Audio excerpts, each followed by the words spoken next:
Welcome to this episode of The Marketing Companion, brought to you by G-Shift and Voices Heard Media. Here are your hosts, Mark Schaefer and Tom Webster. Hello, everyone, and welcome to another edition of The Marketing Companion. This is Mark Schaefer with the all-natural, no additives added, Tom Webster. How you doing, Tom?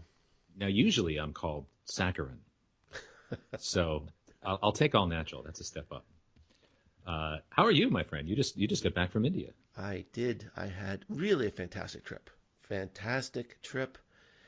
I made good progress on our Bollywood dancing idea. I think we'll be able to have some big announcements on that very soon. But right. I know people are anxious about it. I mean, my gosh, the phones are ringing off the hook, kind of in a figurative way.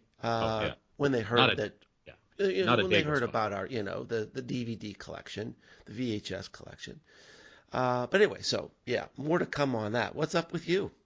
Well, I feel a little sheepish. Now, that's not normally an adjective you used to describe me at the start of the show. The sheepish Tom Webster. No. But you're feeling bad? I'm bad. I'm feeling a little bad because I'm afraid in your absence, for those of you listening to the show, Mark is really the business manager of the show, and I don't handle those things very well. And so while he was gone, I'm afraid I let things go to pot a little bit. Let me start with the bad news. The bad news is the App Store rejected CrapChat. Aw, damn them. They did. I mean, it's the letter I got back was a little complicated. For those of you, what were they thinking?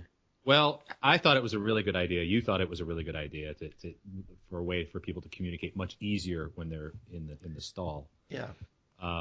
But the letter I got back from Apple, it's a little complicated. I'm not going to read the whole thing, but the highlights here were, quote, no redeeming value, unquote, and a naked grab for data, which is, of course, true. It was a naked grab for data. So, unfortunately, we have a bit of an app revenue shortfall, and so I've got 5 apps in development with the Marketing Companion Labs. Well, I mean, I think Apple they're just pissing away an opportunity there.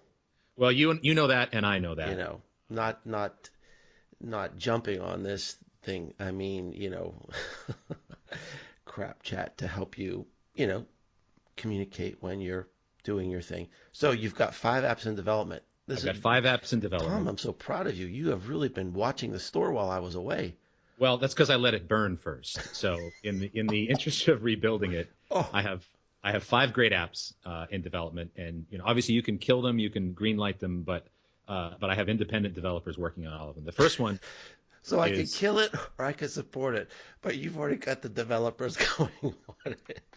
Well, you know what? It's better to beg for forgiveness than ask. Okay, let's hear them. Is what they say. All right, the first one is ScrapChat, which is a community-based app for people who loved Stanford and Son and American Pickers, and just like a place for the scrap community to really get together. Okay, yeah.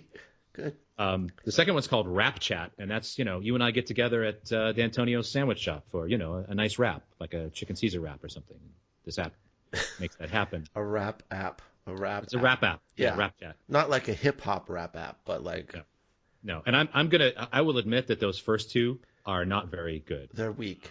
But the next 3 are truly terrible. So. Okay. The third one is called StapChat, and that connects people for exactly 15 seconds with former Creed lead singer Scott Stapp.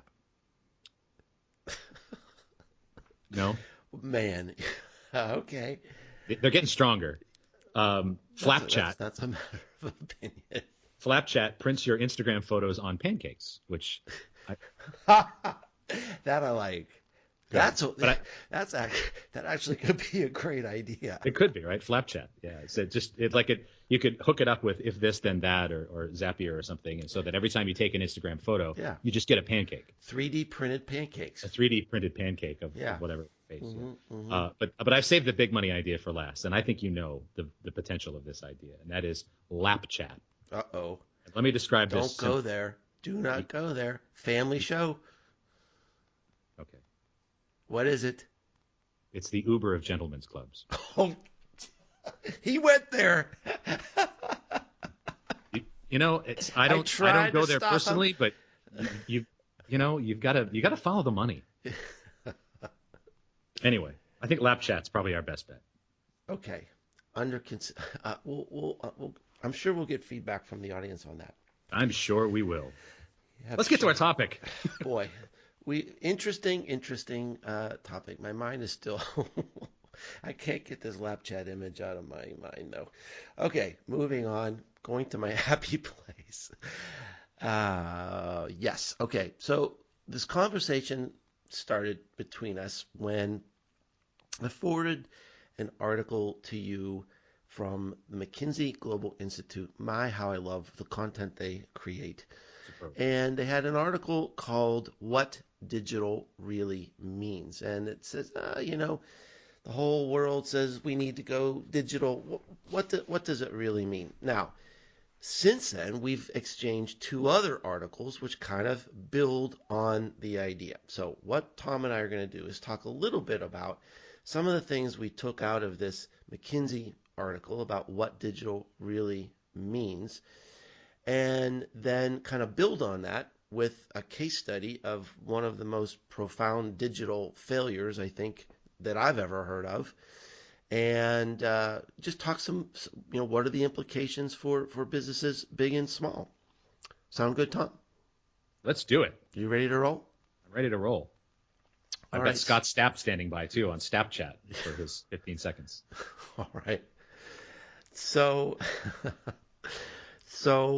McKinsey Global Institute, fantastic newsletters they put out. And this really got my attention. It's this idea about what digital really means. And the tone of the article, the theme of the article is that it's really an overused term, and that anybody creating an app really says it's, we're going digital. What does this really mean? So there were a couple of big takeaways from me, and then I'd like to hear what you thought about it as well.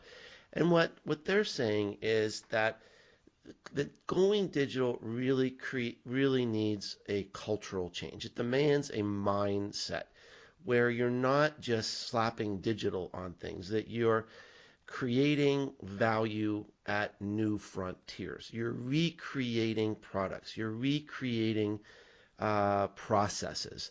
One of the ways they characterized this was being closely attuned to how customer decision journeys are evolving in the broadest sense, and then adapting and adopting, recreating the core competencies of your business, for example, the supply chain. And one of the things that I thought was interesting was they characterized this digital mindset not as a journey, but as a cyclical dynamic. So it's almost like continuous revolution instead of something that's linear. I thought the article was really good. I thought it was right on target, and I think it reflects a lot of the reality that I've been seeing with many of the companies that I work with that they're struggling to keep up with this stuff. Yeah, I think, as the article rightly suggests, being digital is not just about being online. It's not just about adding an online layer to what you already do. Mm-hmm.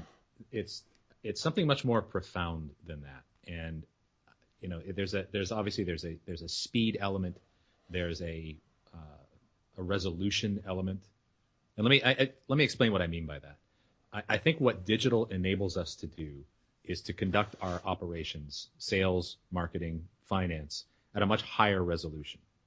When Coca-Cola was marketing in the 60s and 70s, it was putting out one big message for everybody, right? And then gradually we got the capability to do things like segmentation, and we could do brand extensions, and we could, have the roots on the tree could branch out a little bit more from that one base trunk. Mm-hmm. I think what digital allows us to do is to make those roots branch out even finer, to make the resolution of the picture even higher. Wow. So like that we can engage in actual one-to-one marketing based upon customer data in a way that has only really been possible for the last few years. Well, I had a wonderful experience last year. I did a big project, a year-long research project for the U.S. Air Force. And I got to go to 9 different locations, not necessarily U.S. defense related, but huge, huge companies that supply the Air Force. And the digital difference between the companies was astounding. And so I'm trying to remember, what I'm allowed to say and what I'm not allowed to say. Maybe I'll just play it safe and say that there was an article in the Harvard Business Review that actually commented on this McKinsey Global Institute article, and they claim that only 18% of the businesses out there are really going deep in this, and the ones that are doing it are creating a huge digital divide. And I saw that, witnessed it with my own eyes, that companies like Boeing and Lockheed Martin are doing amazing things to digitize every process using big data and analytics throughout their supply chain. And it was really inspiring to see.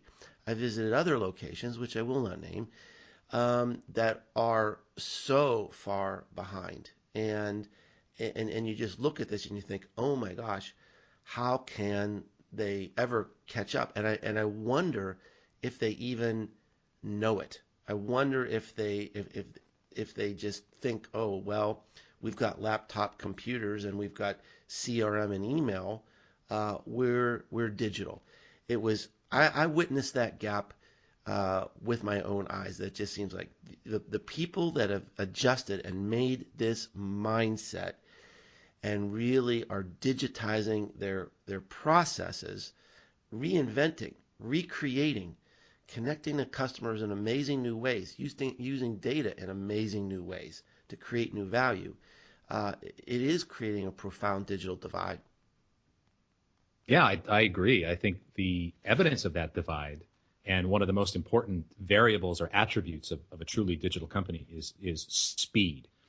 And I think, especially in the entrepreneurial culture that we have, there's a tendency to think of speed as getting there firstest with the mostest, or just getting there first.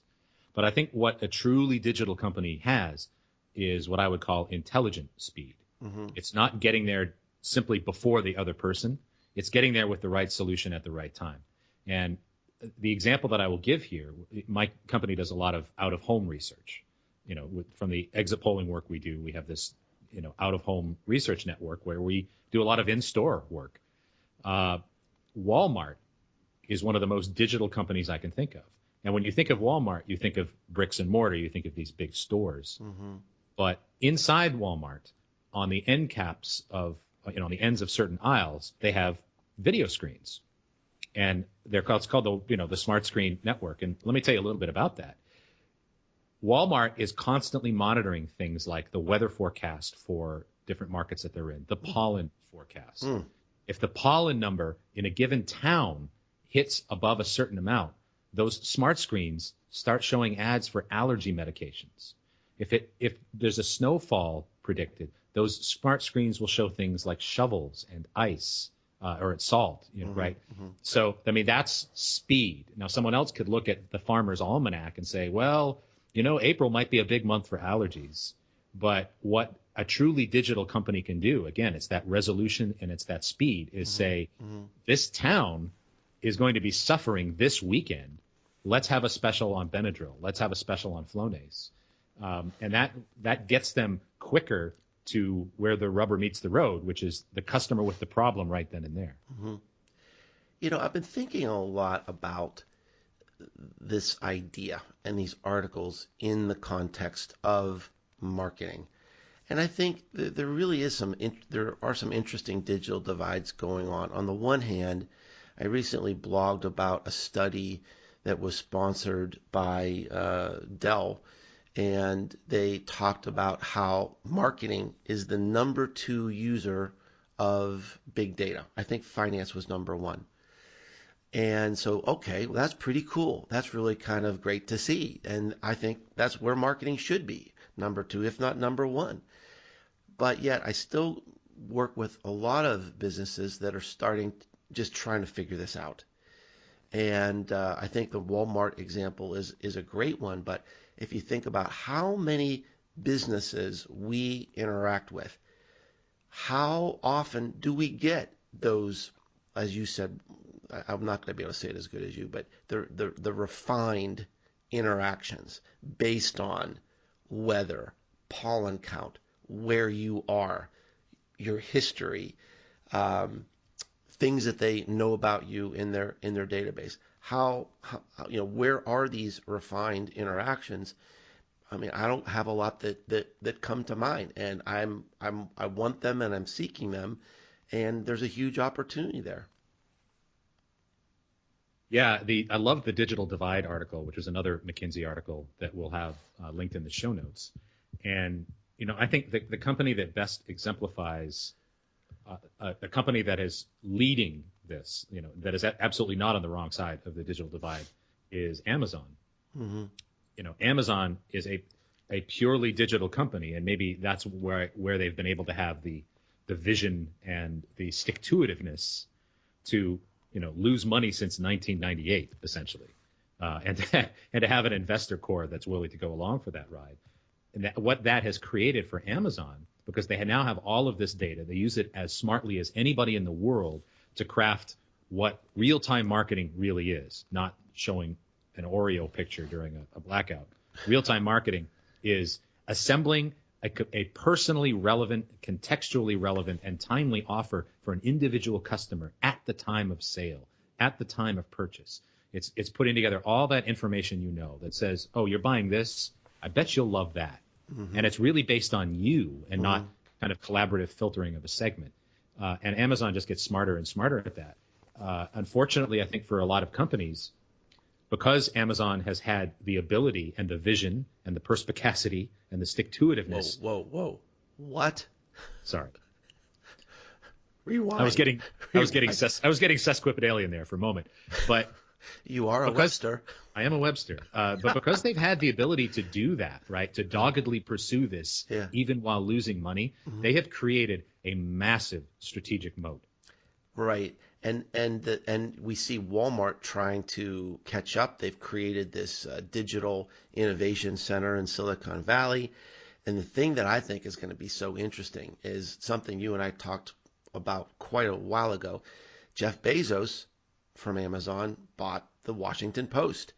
You talk about an opportunity for disintermediation. You talk about an opportunity to create a digital divide. I've worked with some of these newspapers, and I know how they're struggling. I mean, there could be a really interesting opportunity to do something amazing. One of the stories I tell in some of my classes is a while ago I was coming back from a vacation and using a GPS app to talk me home and tell me what the directions are, and I was wondering, why isn't there a Rand McNally app? So for our international listeners, Rand McNally would make these great big atlases of maps, and they had virtually 100% market share of getting from one place to another in America. And every car carried one of these in their trunk or their glove compartment. And I looked, there is no Rand McNally app. There's no Rand McNally GPS system. There's basically no Rand McNally. And you think, you could almost imagine 5 years ago a conversation at Rand McNally where someone said, what do you mean we need an app? Do you know how much money we make on these paper atlases? And now the digital divide is so great, the company is more or less gone. And you think, well, what's the ROI of bankrupt? If you don't make this change, if you don't have that mindset, if you don't look around and seeing what's happening with companies like Amazon. So let's move into this other topic, this really a corollary conversation about an article you sent me around the Target fiasco in Canada. And this was a fantastic case study, well worth the read. And when we talk about having this in the show notes, of course, this means the blog post. I'm going to create a blog post for this podcast, and we'll have links to these articles in the blog post. So, Tom, talk a little bit about this amazing case study. This is one of the best case studies I've read this year. And when I finished it, the first thing I thought was, I want this to be a book. And I hope it is a book, because it is a book-length fiasco. For those of you who don't know, Target attempted a very big expansion in Canada. I'm sure our Canadian listeners may know this, and a shout out to our Canadian listeners. I speak very good Canadian. But it failed miserably. They lost billions and billions of dollars. $9 billion in 2 years. In 2 years. Like, I can't even spend $9 billion in 2 years. I would have to buy Wyoming and turn it into a theme park to do that. But they lost. Love you, Wyoming. Love you, Wyoming. Shout out to Wyoming. But losing that much money in 2 years is almost unfathomable. And this article basically gets to the roots of this, which is one of the biggest business fiascos, certainly in history. In history. Yeah. In history. It might be the biggest in Canadian. Laid off 17,600 people. And ultimately, if you drill down into the article, there were sort of two main reasons, one core reason, but then another very important reason why it failed so miserably. And the first one comes back to a theme that Mark and I have talked about before, and that is the just ship it mentality. And that's something I really want to dwell on here. So when Target decided they wanted to expand in Canada, their strategy was, we need to do this all at once and big, right? If you've ever played the game Risk, there are a number of ways to play the game Risk. One is to say, all right, I've got these 10 armies. I'm going to try and take Europe in one turn and just leave one of those 10 armies in each of 10 countries and hope it lasts. And the other is that you kind of build slowly and say, all right, I've just conquered Australia. I'm going to consolidate my troops and then move forward. And, Nerd alert. And basically, Target played a massive game of Risk and tried to take Canada with just a couple of armies. And the reasons why they did that, they kind of make sense, right? They had an opportunity to make a significant real estate transaction. They had the opportunity to buy the real estate of a Canadian. I grew up in the Canadian border, so this is a chain I know very well called Zellers. It's kind of the Kmart of Canada. And Zellers had fallen on hard times, and what they realized smartly was their biggest asset was all of this real estate that they owned. And so they leased all of that real estate to Target in one ginormous, nearly $2 billion transaction. But that meant that the money clock was ticking every month. Every month, they had to make these giant lease payments. And so So Target said, we've just got to get this thing launched as quick as we can. That was a great quote in the article, and I agree that. So you're talking about, you took two main points out of it, and so far I agree with the first one, and that's this idea that they stuck to a deadline. That they said the biggest mistake we made was sticking to a deadline. The clock was ticking, and the clock was absurd. I love that quote. That was a great quote. And I think, that's a very smart man that I once worked for named Frank Cody. One of the many lessons he taught me was, don't have a grand opening sale if the shelves are dirty. And Target did that en masse, right? They did this in multiple markets, grand opening with empty, dirty shelves because they just couldn't get stock onto them. And they made a gigantic countrywide bad first impression, and they just couldn't recover from it. So now connect this to the first part of our conversation and the digitization and the digital mindset. I'm glad you asked. Here's the thing about digital. We believe, well, I won't say we believe, but I think you can have this image of digital as being better than analog, right? It's now in the hands of machines. It's now more infallible. It's more pristine.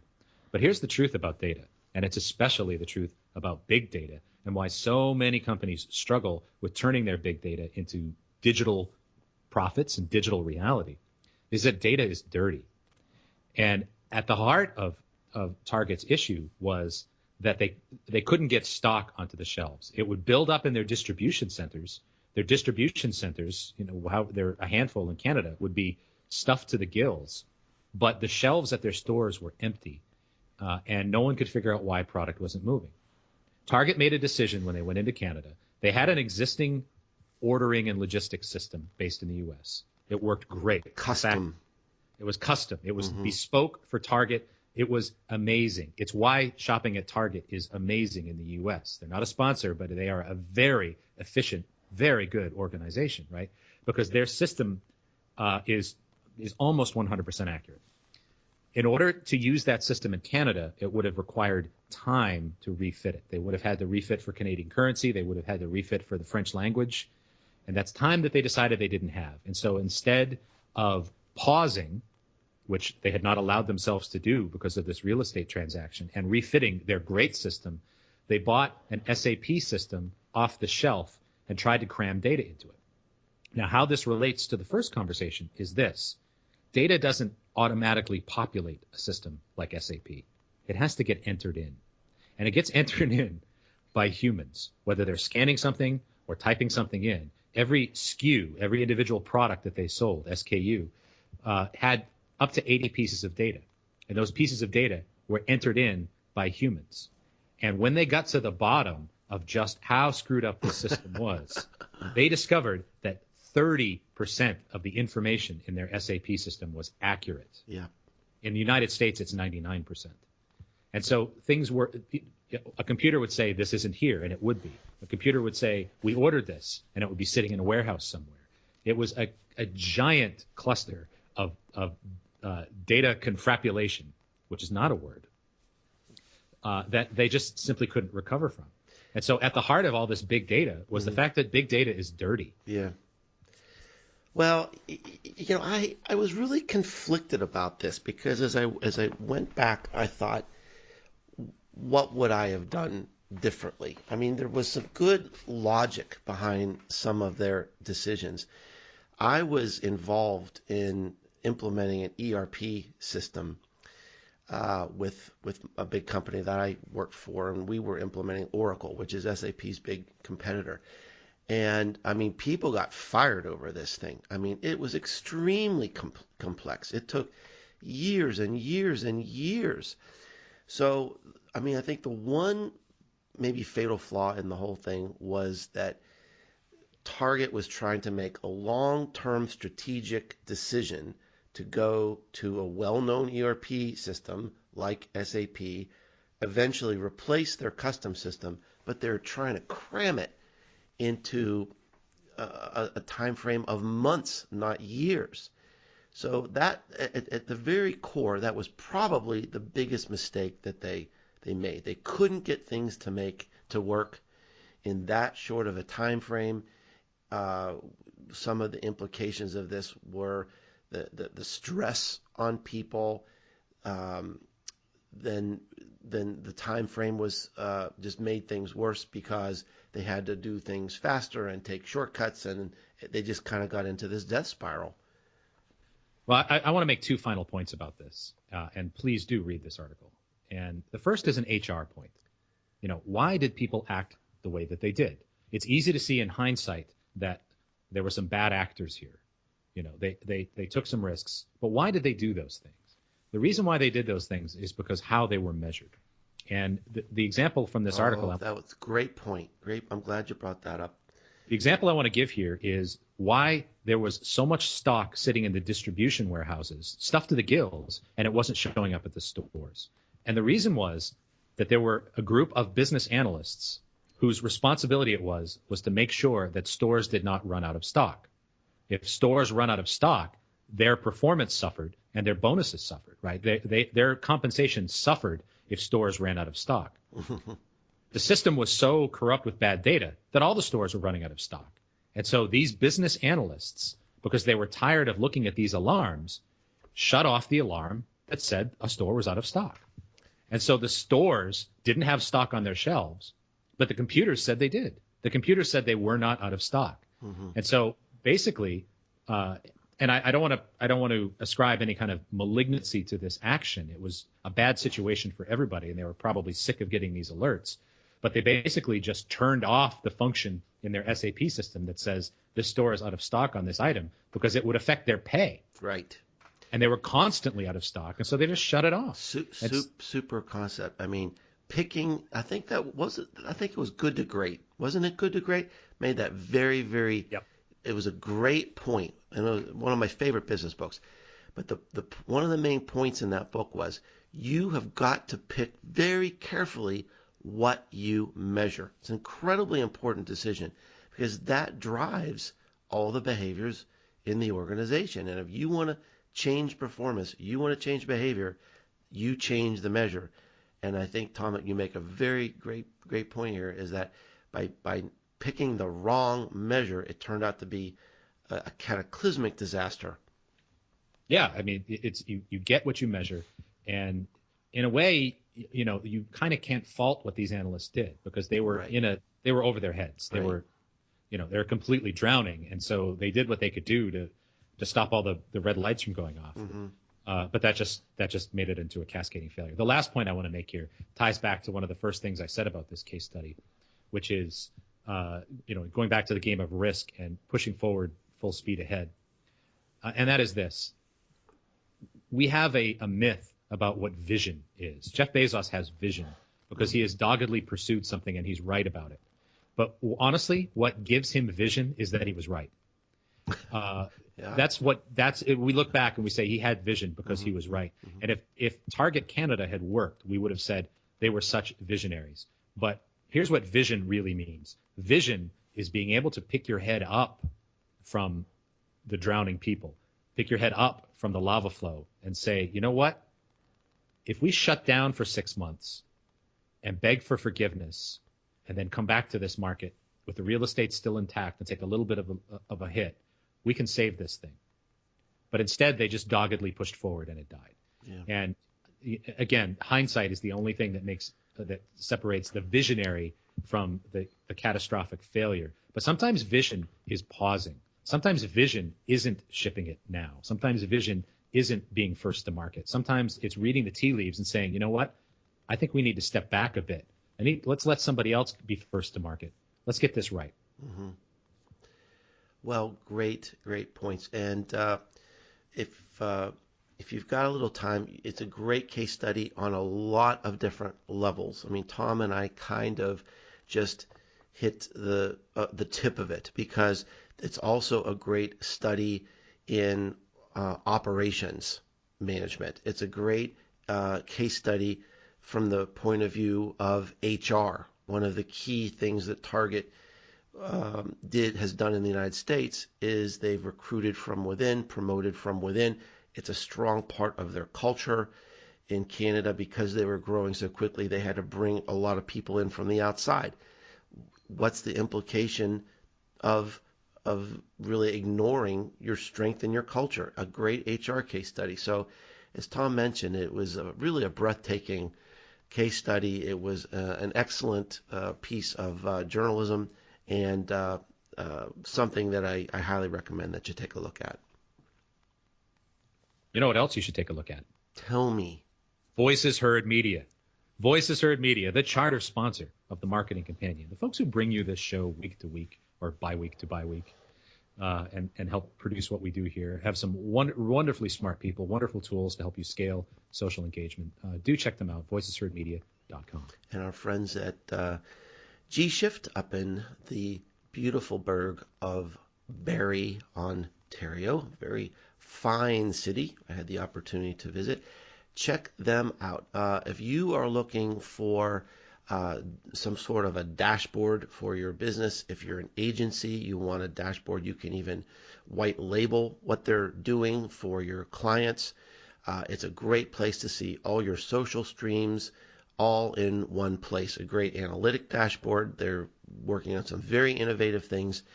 Check out G-Shift. And another thing, if you haven't done this already, we'd love to hear from you on maybe a little review on iTunes. We don't really push for that. We don't really ask for that a lot, but we'd love to hear from you. See who's out there listening to us. We appreciate each and every one of you. We love meeting you and hearing what you love about the show. So keep those cards and letters coming. And until next time, this is Mark Schaefer and Tom Webster, and we can't wait to connect with you next time on The Marketing Companion.